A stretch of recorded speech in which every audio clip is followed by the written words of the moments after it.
the corn and see the village women, and children too, who took time out of school to earn a copper, gather it up into sheaves.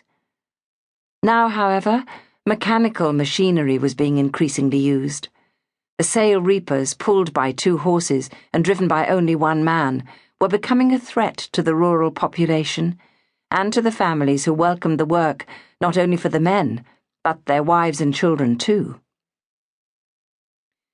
Up here, Bella could see the birds, flocks of starlings who flew in formation in their thousands across the wide sky, screeching herring gulls who blew in from the coast, warning of bad weather, pigeons who ate the corn, and owls who roosted in the ancient ash tree down at the bottom of their land and called to her at nightfall.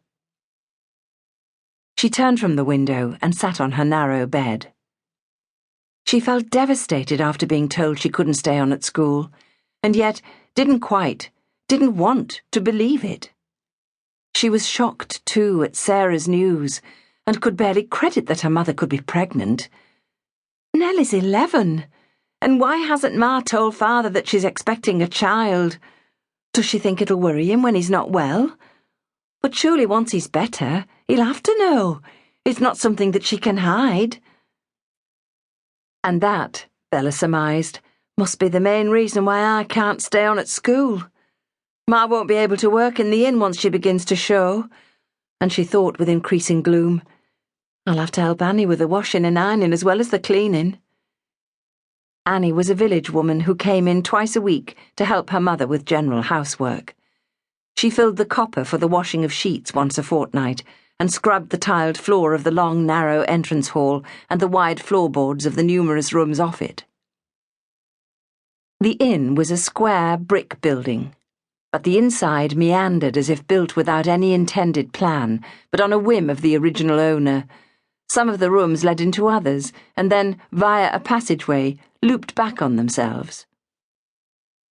If Annie came in for 1 more day a week, Bella considered, then maybe I could study at home in between helping Ma. I think I might suggest it, but not yet. I've got all summer to persuade them to let me go back. She heard her mother calling her to come down. They hadn't eaten yet, and the food was still on the table. Her father had been asleep when she'd looked in to tell him that supper was ready, and her mother had said to leave him for another half hour. When she went into the kitchen, her father was sitting at the table, drinking tea out of his own very large teacup.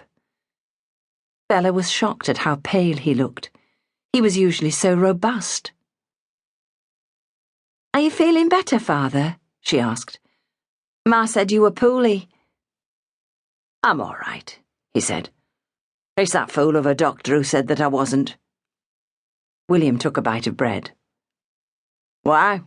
What did he say was wrong with you?" Joseph paused for only a second before saying, "He didn't. He said I'd been overdoing it and had to rest for a bit. It was hauling on that barrel of ale that did it. I should have let Draymond do it like he's paid to. I've pulled a muscle in my chest, I think." He looked first at Joe, who was staring into space, and then at William. "You 2 lads will have to do more of the heavy work. Can't expect your ma to do it."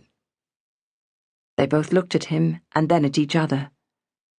William said nothing and went on eating, but Joe broke out with an exclamation. "I already work in cellar, Da. I'm forever down there. Hardly ever see light of day. And you best take a lamp with you longer wick next time you go down, 'cause it's you a job from now on.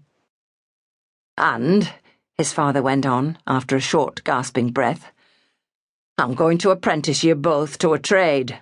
You'll go to John Wilkins, carpenter, and William to Harry, blacksmith. I've already arranged it, and you both start next week, so don't even attempt to argue." "But you just said that we'd have to do more work at home," Joe objected. "We can't do both." "Yes, you can," Joseph said. "Get on with your tea and let me get on with mine. I'll tell you after what we're going to do." Bella glanced at her mother and raised her eyebrows, but her mother gave a shake of her head and she stayed silent. Only Nell, who assumed her father's plan had nothing to do with her, hummed a tuneless ditty in between mouthfuls of bread and beef. goodness sake, Nell, Bella said at last. Will you stop that din? You're making my head ache. It's not a din. Nell pulled a virtuous expression. I'm practicing. For what? To be a singer? Nell buttered another piece of bread. I'm going on stage when I'm old enough.